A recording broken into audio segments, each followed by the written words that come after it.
talk like celebrities. Think what fun I'd have. No one would suspect that it was me. 'Cause when I imitate their voices, I have so many choices. It's not always easy to be me. To speak as Carol Channing would, I'd be the hit of Hollywood, and Groucho's walk I'd have down to a T. If I could gamble with a penny, well, gee, I'd be Jack Benny. What a neat achievement it would be. To charm a girl as sexy Clark Gable, with this voice, no way I could lose. Or take a drink as feels might go over, but never sober. Bring on the booze, Godfrey Daniels.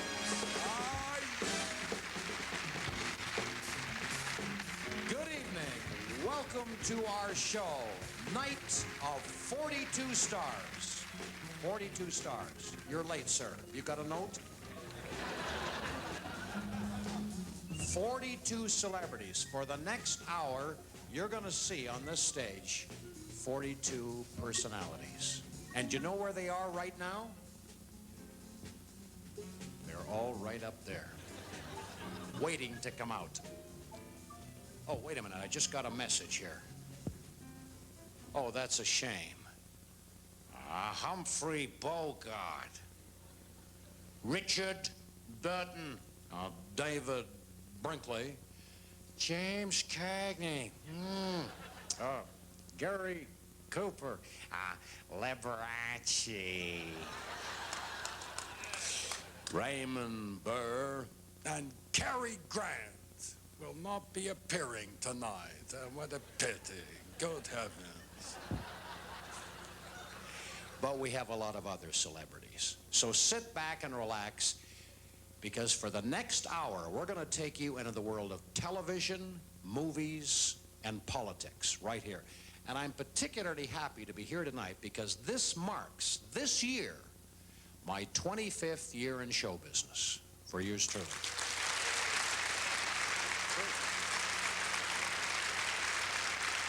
Thank you. Of course, you realize I started when I was 5. You realize that, right? No, 25 years ago, as a matter of fact, this month, I did my very first impression. Tina Turner was the first. I got my hand stuck in a door. It was a terrible scream, but a great impression was born. Do you know something, though? In all the years I've been doing impressions, it never ceases to amaze me how you people react to what I do. Because to me, it's no big deal. I mean, anybody can do impressions. Come on, it isn't that tough. I mean, some people do them better than others, I'll admit that, but I'll bet you everybody in this audience here tonight, I know, can do at least one impression. Because if I asked you right now to put your hand into the pocket of the person next to you, you'd be doing a politician. Right? Damn right. Okay? Everybody does impression. Look at Reagan. He's been doing an impression of a president for 5 years. And getting away with it, too. Not a bad impression, I might add. No, I like Ronald Reagan. I really do. He's a good guy. I worship the very quicksand the man walks on. I really do. He's great. We'll be doing him a little later on the show. Rest assured, we will be doing the president. And I'm also going to do for you tonight that other president. You know, that guy that I was associated with for years. You remember. What was his name? The one with the cheeks? You know, the one that went...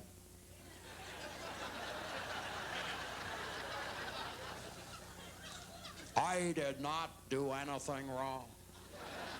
And I promise never to do it again.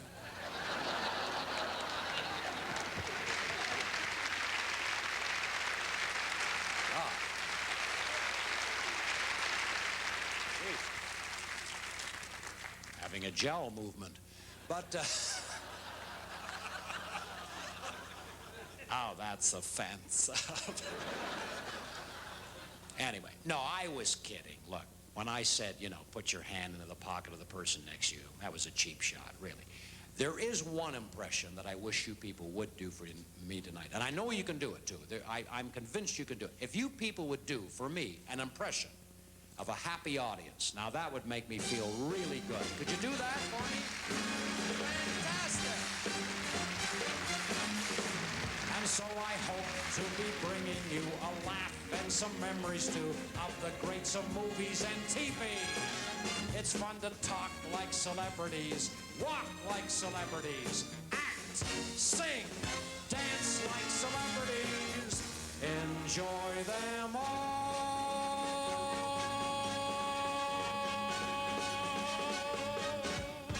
with me.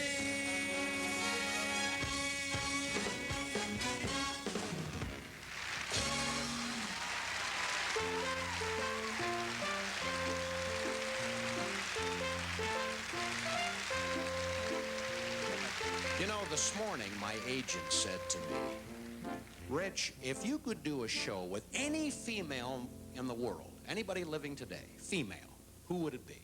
Now, who would you pick?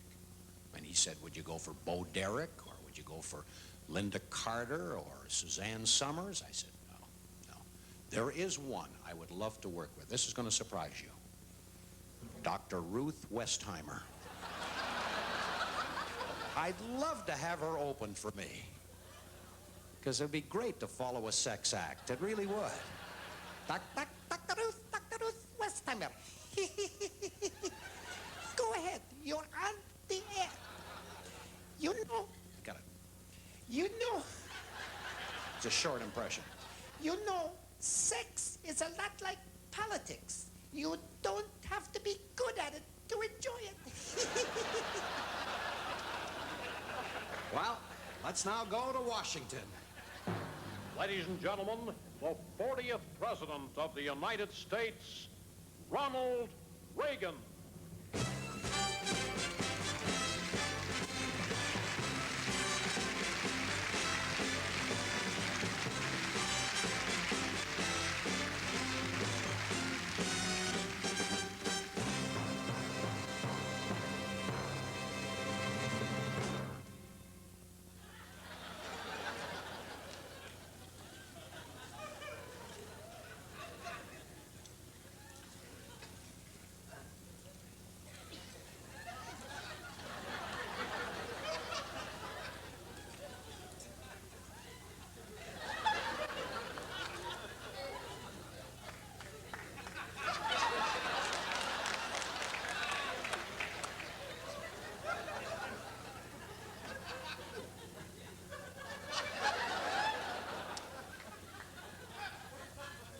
Well?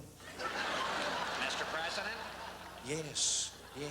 I understand you're going to play Trivial Pursuit tonight on television. Well, yes, that's correct. Well, before you go out there, sir, let's try some sample questions. See how good you are. All right, fine. That should be a help. All right. Let's start with entertainment. All right. Who plays Alexis on Dynasty? Jane Wyman. No, it's Joan Collins. Oh, Joan Collins, right. Damn it, I always get those two mixed up. All right, let's try history. What president's middle name was Rudolph? William Howard Taft.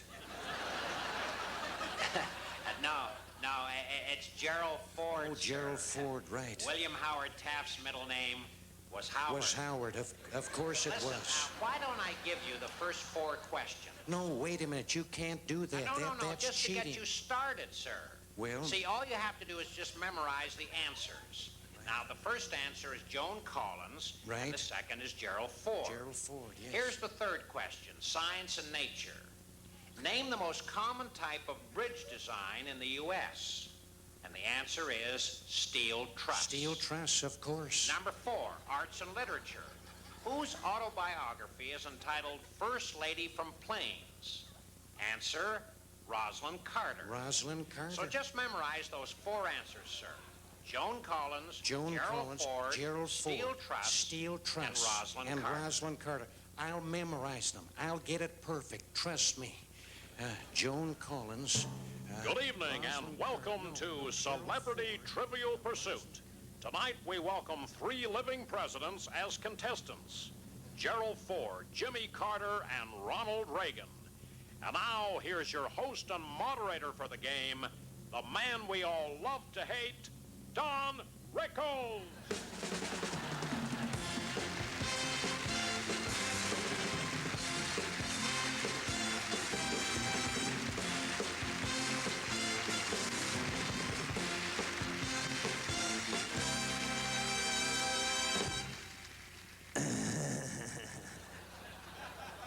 Good evening and welcome to Trivial Pursuit. Oh, I seem to have dropped the cards.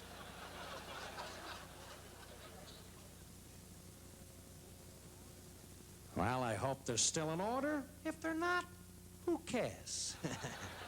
Boy, isn't this exciting, gang? Like watching a casket warp. Tonight, we've got 3 presidents with us. Curly, Moe, and Larry, right here in the front. Good to see you. Anyway, gang, now, this should really be something, huh? Like watching a moth climb a drape. All right, gang, are you dummies ready? Good. All right, let's start out with history. First question, history. I think these cards are all screwed up. Oh, well, who cares? All right, here we go with history. First question. During the Falklands War, her 1,000 beds were home to 2,000 sailors. President Reagan, let's start out with you. During the Falklands War, 1,000 beds were home to 2,000 sailors. Joan Collins.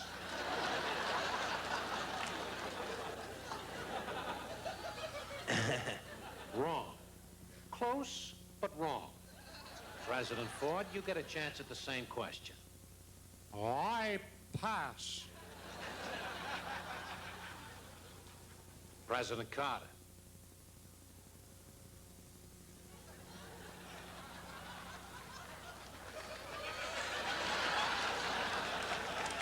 Hell, I don't know.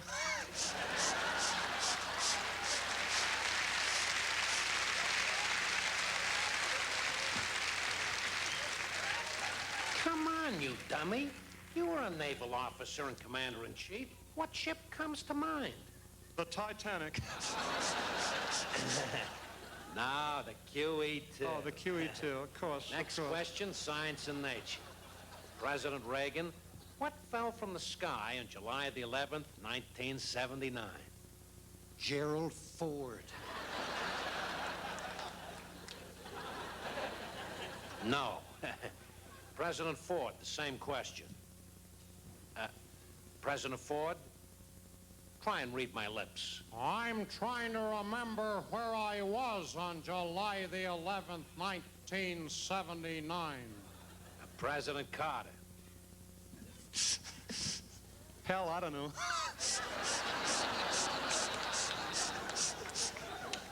I'll give you hockey pucks a clue. It was launched amid great hopes and fell apart on July the 11th, 1979. Oh, I know. My foreign policy. No, it's Skylab. Oh, Skylab, of course. Of course. Boy, you guys are really something. Aren't we? All right, let's try entertainment. President Reagan, what is Dolly Parton's favorite outfit? A steel truss. Incorrect. President Ford. I pass. President Carter. Hell, I don't know. Come on, you're a Southerner. You should have a lot in common with Dolly Parton. Well, that's right. His administration was a big bust. Oh, kiss my grits. Gentlemen, please, we're on national television here. All right, let's go again to entertainment. What was the name of the dog on Lassie? Boy, that's tough. June Lockhart. I'm gonna pretend you didn't say that, Mr. President. We should put you in a home before you hurt somebody. I know. Now listen, we've only got a few minutes left here. Let's go back to history. Who was the first Lady to fly in a plane? Rosalind Carter. Are you making fun of my wife? She's not that old. She's your age and dog years. Well, didn't I see her on Lassie? Gentlemen, please. Will somebody get a question right here so we can end this cockamamie program? All right, history again. What president's middle name was Rudolph? William Howard Taft. No. President Ford, whose middle name is Rudolph? You know, that sounds familiar. Can you give me a clue? Why don't you look at your driver's license? I don't have one. Hell, they won't let me on the highway. All right. One final question. Why am I not in this scat? Pardon? Don't use that word, pardon!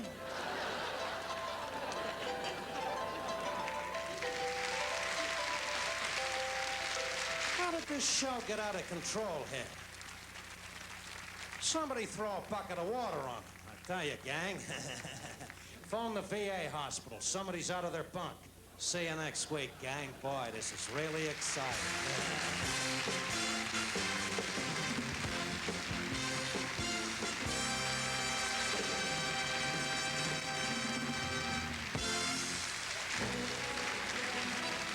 First, there was Airplane, then Airplane 2.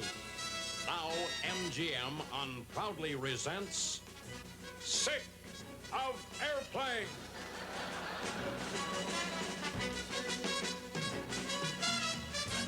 Starring Burt Lancaster as the pilot, Dennis Weaver as the co-pilot, and Paul Lynde as Navigator Bruce.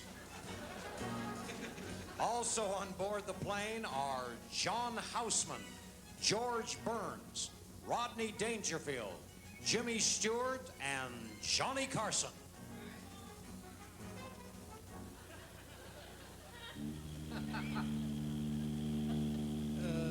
Captain, I don't feel well, Captain. I got the darndest tummy ache. I'm afraid you're going to have to take over here, sir. I just don't feel well. Damn it, old Dennis. Couldn't this wait until after lunch? I'm right in the middle of some rubber chicken. Chicken? Well, I'm afraid that's our problem, sir. I think the chicken was poisoned. It was? Damn it. We should have gone for the beef. Where's the beef? Where's the beef? Get that old bag out of here. Put her in steerage. Navigator Bruce, who catered this plane when we were on the ground? Union Carbide.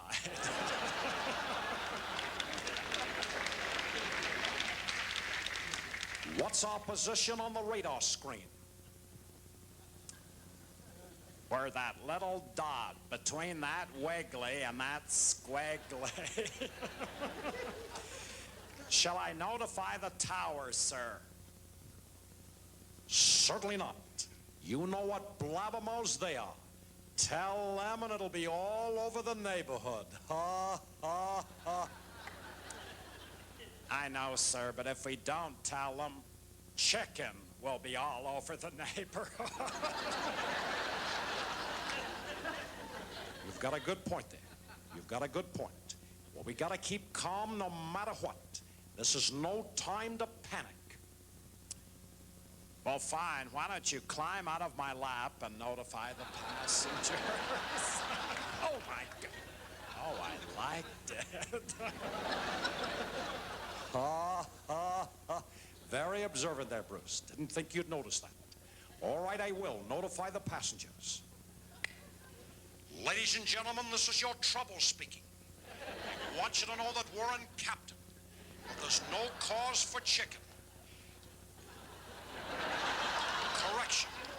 Ladies and gentlemen, this is your chicken speaking. I want you to know that we're in captain, but there's no... Ah, the hell with it. Ladies and gentlemen, we have reason to believe that the chicken was poisoned. Now, I want to hear from you passengers. I want to know who ate the chicken and who ate the beef. And we're going to have you come forward one at a time.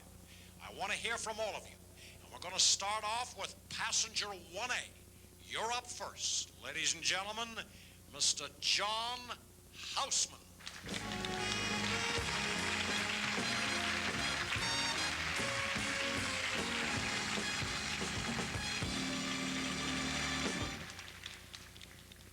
Good evening.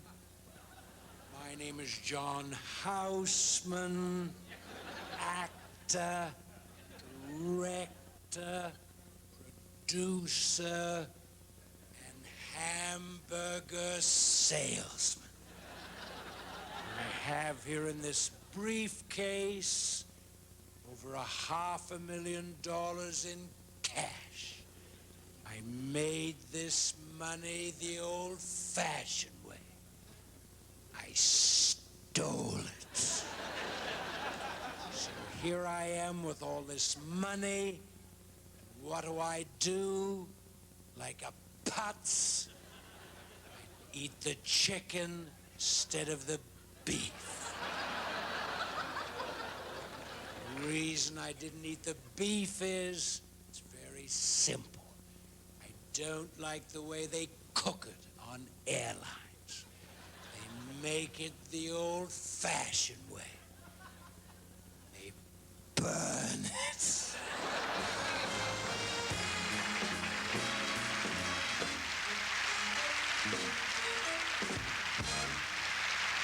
Next up, passenger 2A. Ladies and gentlemen, Mr. George Burns.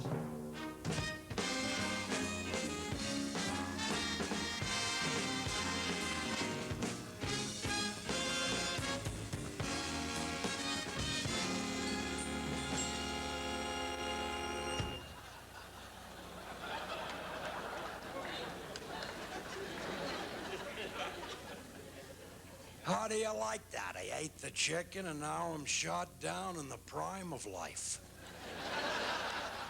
Just when I was beginning to feel so young. Ever since that doctor of mine put in that new automatic pacemaker. Although I'm beginning to think that maybe got some of the wires crossed, because every time a pretty girl comes down the aisle, my food tray goes slowly up.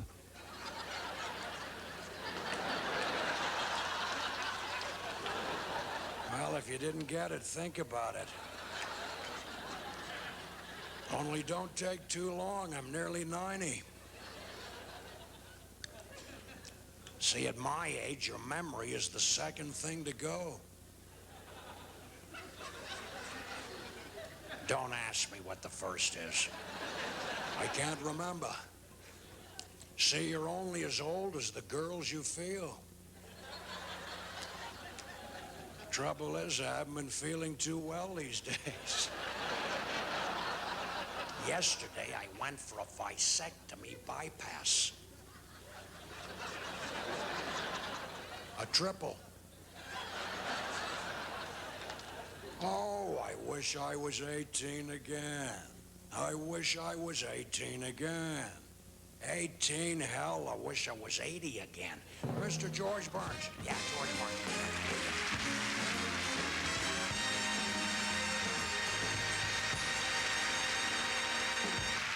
Now we're going to hear from 24B, Economy, Mr. Rodney Dangerfield.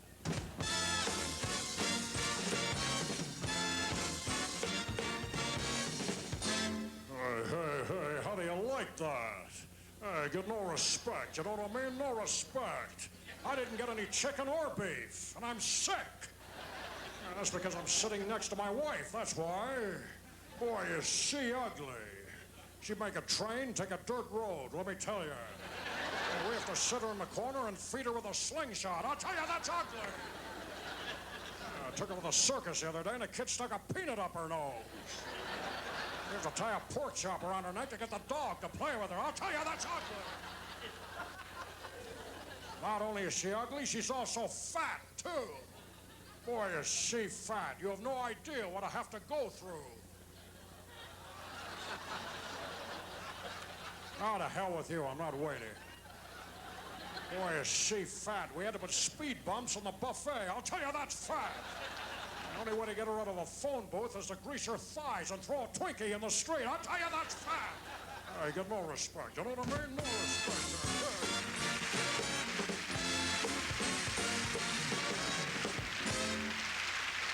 Next up, 4B. Ladies and gentlemen, Mr. Jimmy Stewart.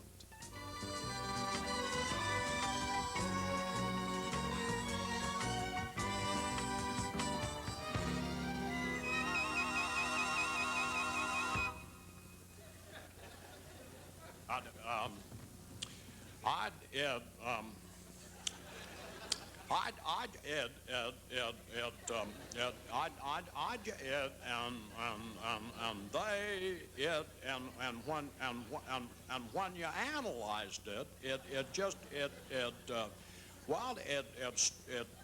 started out fine, but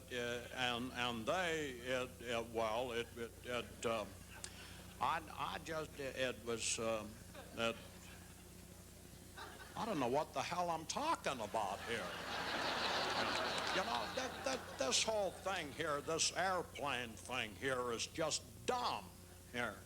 Everybody's been talking about the chicken here, but nobody's gone for a doctor. Yeah. Well, I guess I'm going to be the one that goes for the doctor. Yeah. I notice a parachute over here. Now, if I strap that parachute on my back, open the door, I can jump out, count to 10, pull the cord, and just go floating down to safety. Yeah, and then I'll just go for the doctor. Yeah. I don't know how we'd get him back here, but that's not my problem. Yeah, now wait till I get the parachute on.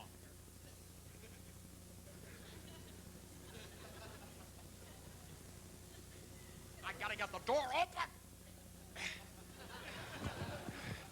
Well, this is it. I'll be seeing you. So long.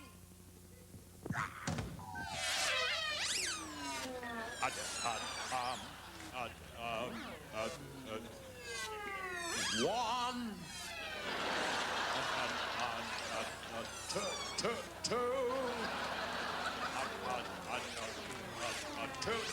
Two and a half.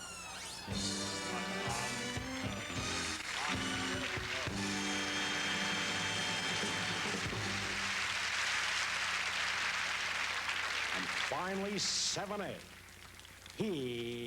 Here's Johnny.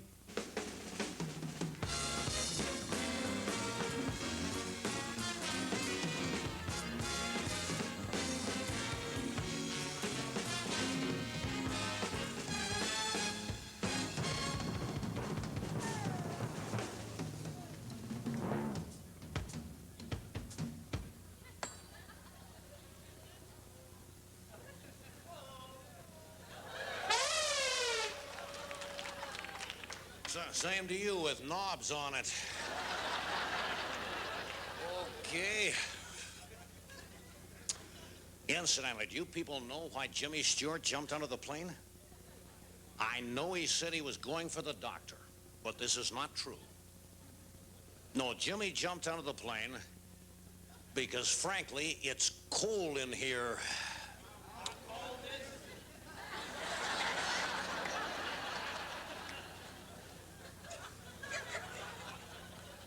About as cold as your date. Wild guess. Obviously, he was wrong. No, it is so cold. It is so cold. The middle-aged stewardesses were having frozen flashes.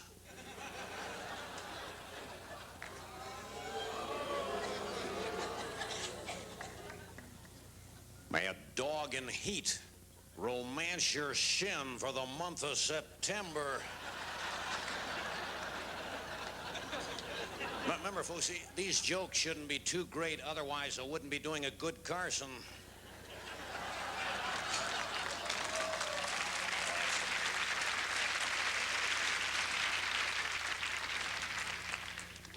Okay.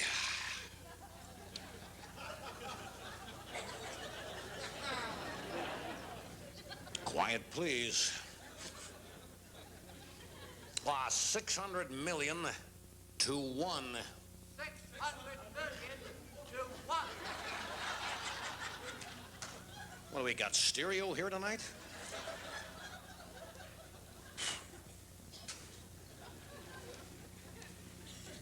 What are the chances of a Boy George Jr.?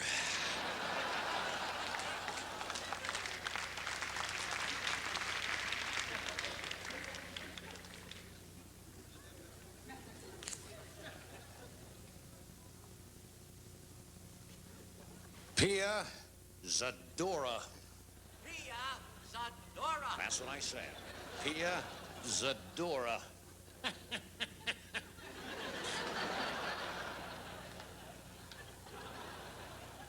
How do you ask for the bathroom in Italy?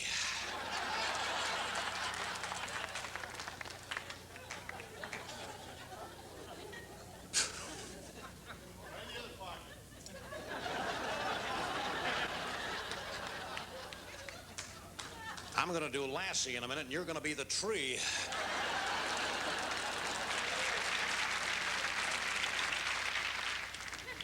Incidentally, I've got some sad news. This is the last and final envelope.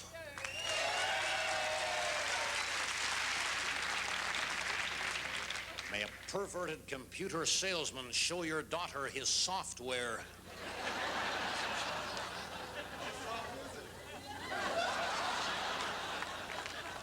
How soft is it?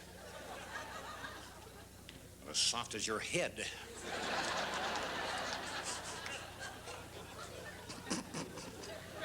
How soft is it? A home run and a triple, a first baseman's glove, a catcher's glove, and Dolly Parton. A home run and a triple. A first baseman's glove, a catcher's glove, and Dolly Parton. Name 2 big hits, 2 big mitts.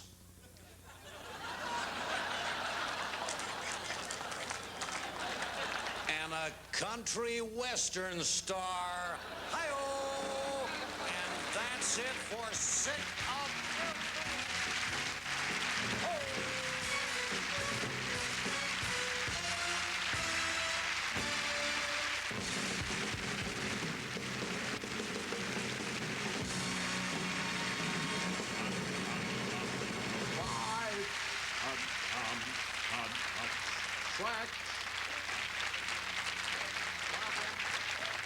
Ladies and gentlemen, we take you now to New York City for an exclusive interview with former President Richard Milhouse Nixon.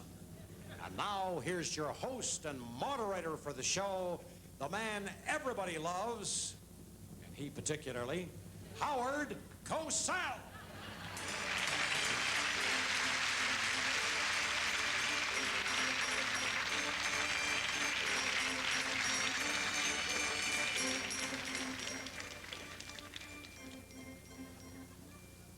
Good evening. Richard Milhouse Nixon has always been extremely proud of 2 things. First, his foreign policy, how he opened the door to China and the Middle East. And second, his sporting achievements down through the years. It is that very aspect of his career that we examine him here tonight. Is it fact? Or is it fiction? God, am I good. We caught up with the former president at his home in New Jersey. Good evening, Mr. Nixon. Oh, good evening, Mr. Cosell. Mr. Nixon, we're not here today to talk about your political accomplishments because, as we all know, there aren't any. We're here to talk about your sporting achievements down through the years. I take it you've always had this interest in sports. That's true. That's absolutely correct. Oh. Is it the thrill of competition that excites you? Is it the challenge, the skill, the discipline involved? Good God, no. That's a lot of bullshit. It's winning that excites me. As a youngster growing up in Whittier, California, what were some of your favorite sports? Oh, hide and seek. I was very good at that because I never got caught. Boxing was a great sport for me. I remember when I was 9, I whipped the school bully. It wasn't easy. I got knocked down 4 times, but I stayed in there, and I finally beat her. Oh, she was a hell of a tough cookie. Tough. Baseball was another one of my favorite sports. This is because I was a great runner. You know, I stole more bases, I remember, than anyone on the team. As a matter of fact, I still have them. Would you like to see them? No, that won't be necessary. I take it football was not one of your better sports. Are you out of your bird? Football was a great sport. Hell, I was the whole damn team. Well, what about 1932, Whittier against Laverne, where it was reported that you actually dropped a perfect pass in the end zone? That is not true. Now, I want to set the record straight on that story. Please do. I don't think that pass was ever intended for me. Oh, I made a futile attempt to catch the pass. You know, it was the last play of the game. We were 3 points down, but it was a bad pass. I mean, it was way out of my reach. Well, that's not the way I heard it. Well, here, I mean, don't take my word for it. I've got the film. You judge for yourself. Unless I've got to say. I played center that year. Gosh, I'd forgotten what a good-looking kid I was. Now, here's the play I was telling you about. There I am on the clear. I signal to the quarterback. He throws the ball, and... Now, did you see that? Right off my chest. Nowhere near my hand. Well, that was a bad pass. I mean, how could you possibly catch a ball with your chest? It can't be done. And my hands were wide open, too. Oh, that was not my fault. The quarterback was probably tired, and I think he just threw the ball away. Of course. Were you into track and field in college? Mostly running. I was good at running because of my speed. Take a look at this. Now, this is the 1932 track team lining up. Now, watch this quick getaway.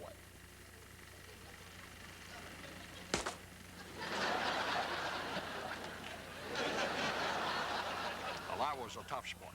Tough sport.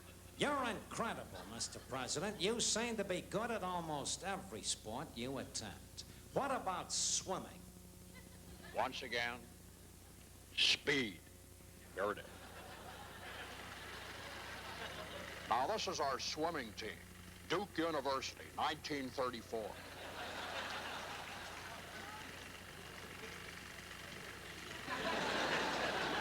Wait a second. What happened to you? I don't see you then. Oh, no, I'm still out in front. I'm swimming underwater, Howard. I've always been a much better underwater swimmer. Easy, baby. Easy. Let me ask you this question. What sports are you into today? I've always been a hell of a golfer. As a matter of fact, a year ago, I got a hole-in-one at the San Clemente Open. What is this? Oh, this is me fishing at San Clemente last year. Look at that.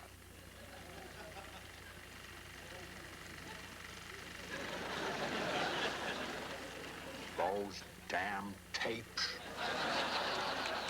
Oh, and finally, this is a quick shot of me skiing at Aspen. Well, Howard, oh, wait a minute. Wait a second. This is a fake. You're not skiing there at all. That whole thing was a fake. Did you see that? What is Howard, that?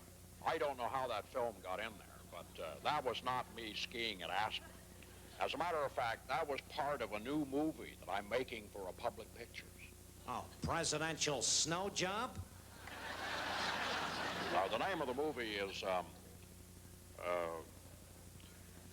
downhill president. I say you've been going downhill ever since. Well, thank you, Mr. Nixon. It's been a pleasure coming into your home and talking about your past sporting achievements. What did he mean by that, Ronnie? Downhill ever since. Don't worry. You'll find out. This has been another exclusive interview by yours truly, Howard Cosell. Good night.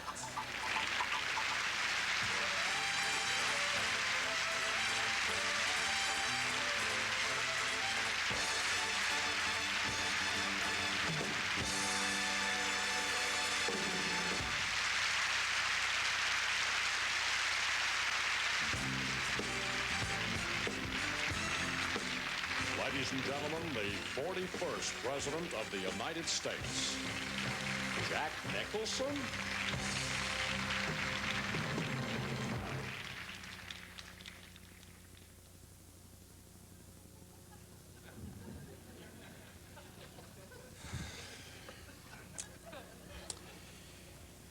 Jesus Christ.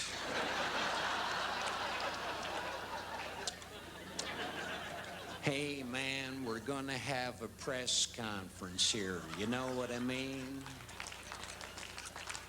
Wait a minute, it's no big deal, you know? I want you turkeys out there to ask me some questions. And hell, you know, if I feel inclined, I may give you the answer, you know? But hurry it up, will you? I got a Lakers game in 2 hours. All right, let's start with this bozo over here. Yeah. Mr. President, sir, what can we do about terrorists who hijack American planes? I gotta tell you, man, I gotta tell you right off the top. These terrorists are really starting to piss me off, you know? I tell you, if one more of these towel heads grabs an American plane, I think we gotta get tough with them. I suggest we storm the plane with British soccer fans. That should take care of them. Yeah, the fella with the duck over here. Mr. President, how would you go about opening a small business in this country? Hey, man, very simple. I would open a large one and then wait.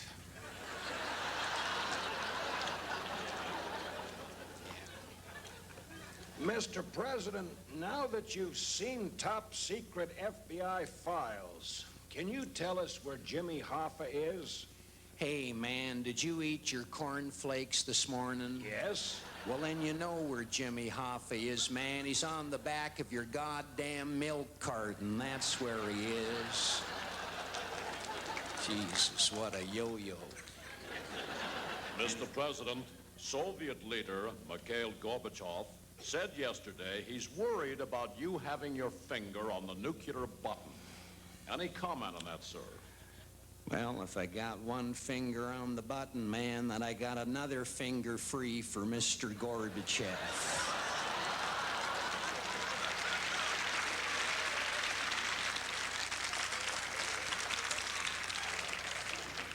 And those are terms of endearment. Yeah, is that it? Over here. What? The guy from 60 Minutes. Thank you. Mr. President, Andy Rooney here. Oh, jeez. Did you ever notice how some people wear sunglasses to keep cool? Did you ever notice that? They put on a pair of sunglasses and automatically they think they're the greatest thing since sliced bread. Hey, man, don't be making fun of my shades, hey? I'm the big cheese around here, and don't forget it. Did you ever notice how much cheese people eat? Most people like Swiss cheese. But some people try to be patriotic and buy those big hunks of American cheese. Did you ever notice that? Hey, I don't know what the hell you're talking about. You know that? Personally, I like the cheese slices that come individually wrapped. Hey, can it, will you? Can it. Did you ever notice how often people go to the can? Some people stay there for hours. I guess that's because they've been eating cheese all day. Listen, man, I got... Why do horses eat hay? Ever notice that? People don't eat hay. People eat oats, of course, but that's a horse of a different color.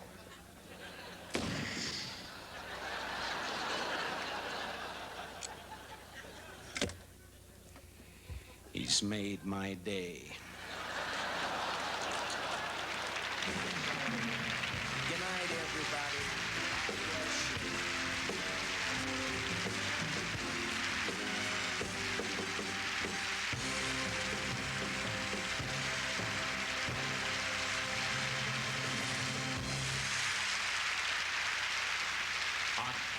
At 622, at 623, at 624. Jim, you don't need to count anymore, Jim. That bit is over. We finished that about 20 minutes ago. Thank you, Jim. Okay, ladies and gentlemen, I would like to wind things up this evening by doing a few singing impressions for you. And in order to do this, I am going to call on my conductor, Mr. Robert Hughes, and the Tommy Moses Orchestra. Come on down. There they are, right there.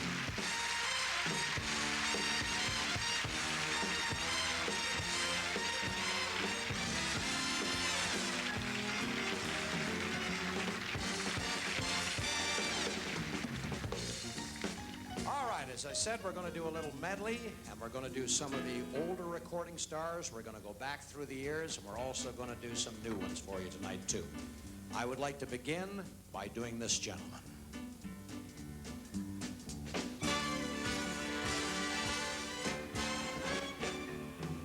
Hello, I'm Johnny Cash.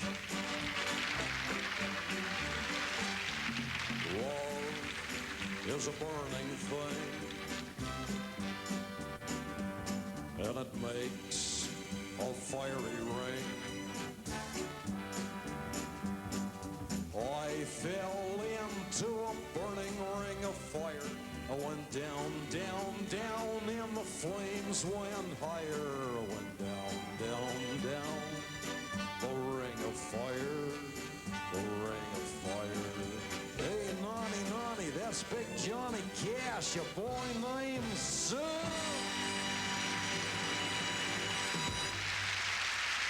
Thank you. All right, how about Neil Diamond? Love Neil Diamond.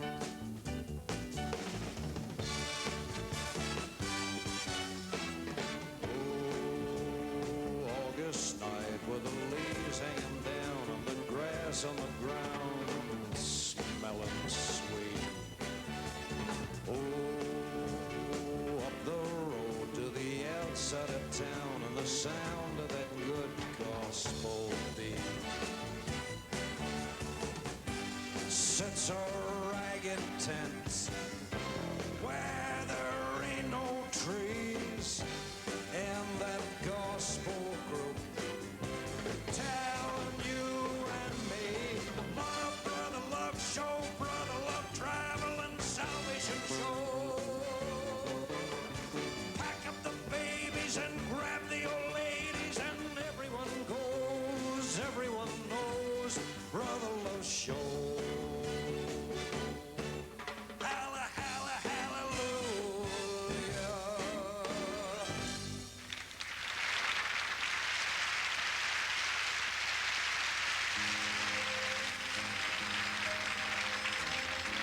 Here's one of the greats, Mr. Perry Como.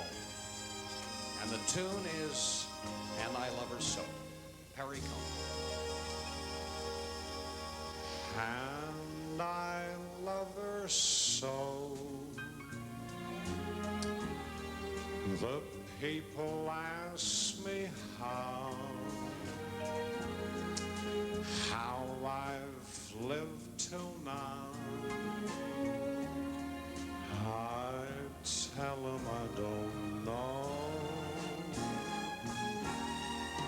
And yes,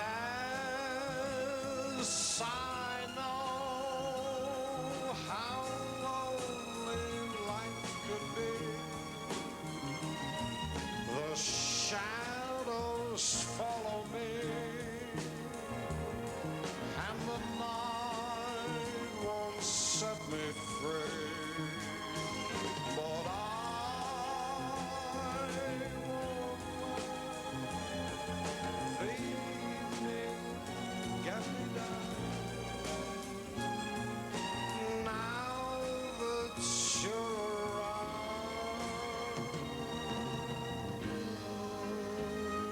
me.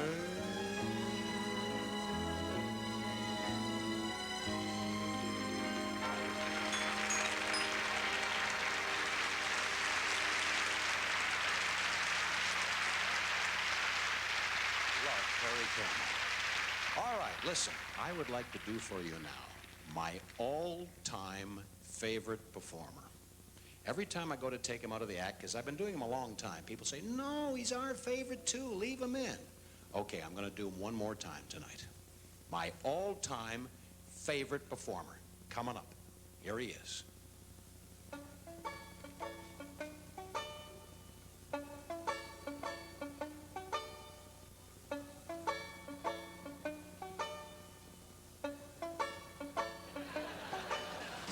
Why are there so many songs about rainbows? What's on the other side? Rainbows are visions, but only illusions, and rainbows have nothing to hide. Take it, Richie. So we've been told, and some tend to believe it. I know they're wrong, wait and see. Kermit? Someday we'll find it, the rainbow connection, the lovers are dreamers and me. La, la, la, la, la, la, la, la, Kermit the Frog, with Rich Little, let's really hear it for it.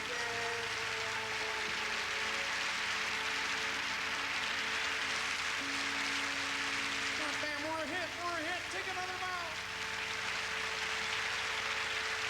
We're on the roll. Thank you, very much. All right. I am now going to attempt to do two at once. Two at once. How the hell am I going to do this? This should be interesting. I may come out there and watch this with you. Well, not really at once. They're not quite at once, but almost. Ladies and gentlemen, Mr. Willie Nelson and Mr. Julio Iglesias coming up.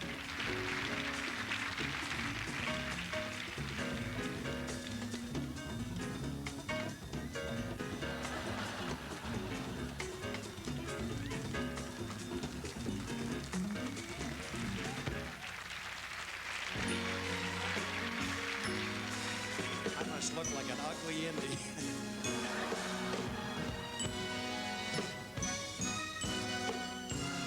To all the girls I've loved before,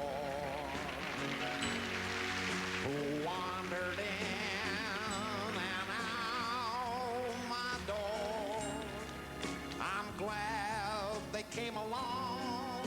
I dedicate this song to all the girls I've loved before.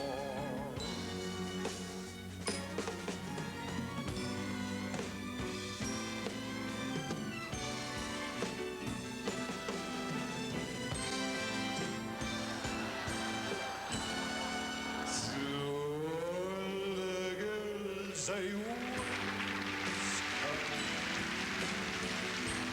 and may I say I am the best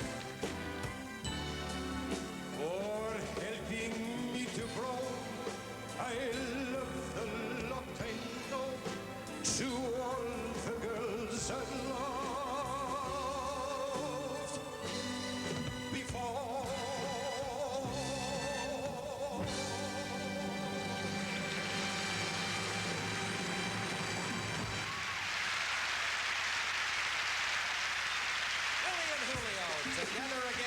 the last time. And finally tonight, finally, here's Tom Jones.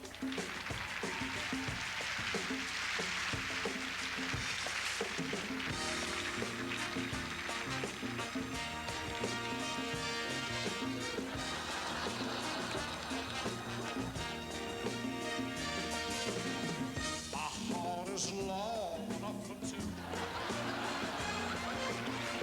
More than enough for me and you. I'm rich with love, a millionaire. I've so much, it's unfair. Why don't you take a share? Just help yourself to my lips, to my arms. Just say the word.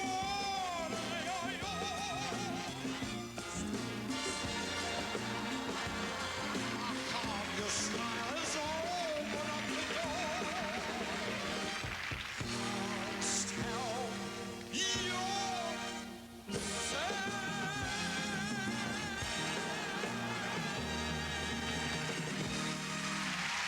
Ladies and gentlemen, Rich Little.